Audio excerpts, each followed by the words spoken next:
Hey YouTube, this is how my day starts. You wouldn't believe how nice the kitchen smells right now. Except this thing keeps popping up, but yeah, I don't mind. It still works. Many mornings started with a hot cup of coffee. Today is a special day. Today is a special day. We have not had rain in almost 7 days. It seems to be about that long. About 7 days. Today, I walked in here and got everything together and the sky opened up. I know for a fact my garden is breathing a sigh of relief. I know for a fact. So I'll be out later today to check it out and see how things are doing, but what's left of our garden, I should say, the dadgum rabbits got all of our cucumbers and got our dadgum beans. They just ate them. Everything above the ground, gone. And they're starting to get into Allison's herb garden, so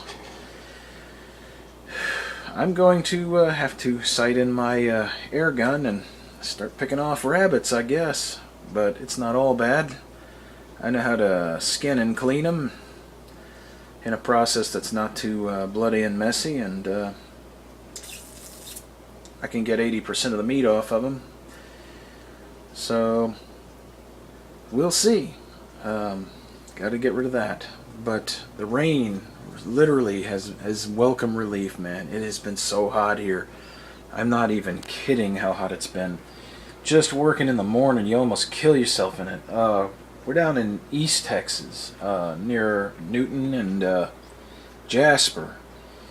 And most days in the summer, when you're not getting rain, the humidity's like 1,000,000,000%. Well, you know what I mean.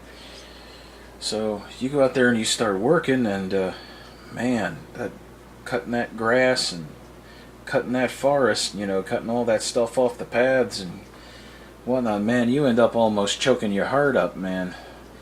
I literally almost collapsed a couple of days ago just getting the equipment back to the house. I had to stop what I was doing or I would have keeled over right out there. And I don't make a joke about that, man. Heat stroke is not something fun. I've nearly had it 2 or 3 times since I've lived here.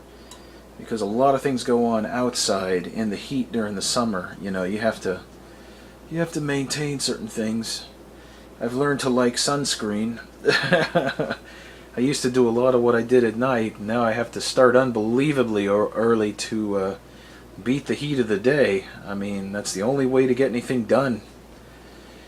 So there's a guy, I'm watching his videos, and he's doing an off-grid camper, and he's in upstate New York.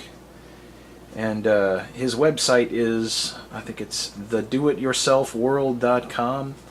He's having the same problem. They're having unusually hot weather for the northern parts of the country this year. And lots of rain and high humidity. So I can feel for him being down here in Texas. God, I think 2 days ago it was like 96 degrees. We've adopted a thing now where we're awake mostly at night, since the internet opens up at 12 to 5 a.m. anyway, but we're awake mostly at night.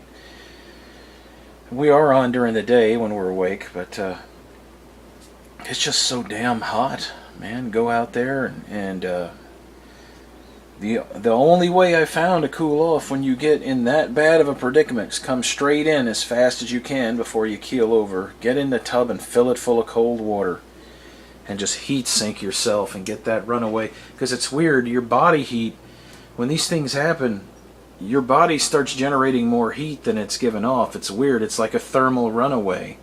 And if you don't stop it, you're going to the hospital or you're dying.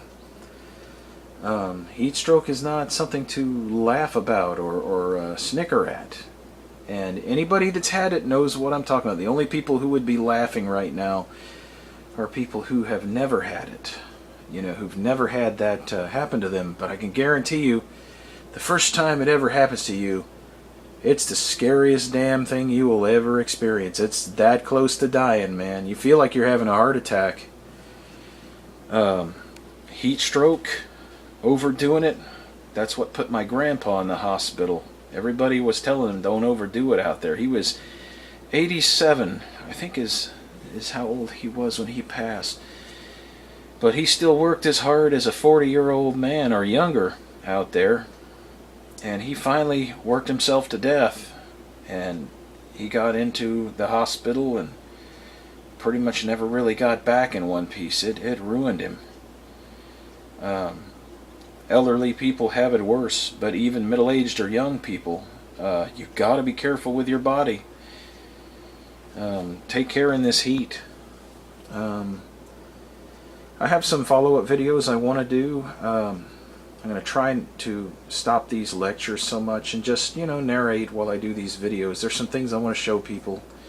Our property has changed greatly since the last time I filmed.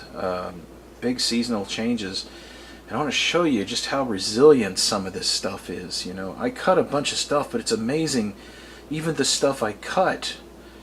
Well, I'll show you. The next video I do, I'll be outside because I really want you to see this. This is pretty crazy.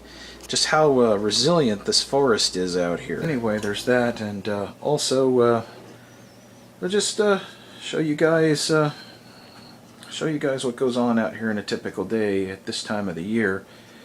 Sun's going to be up any time now. Got my coffee.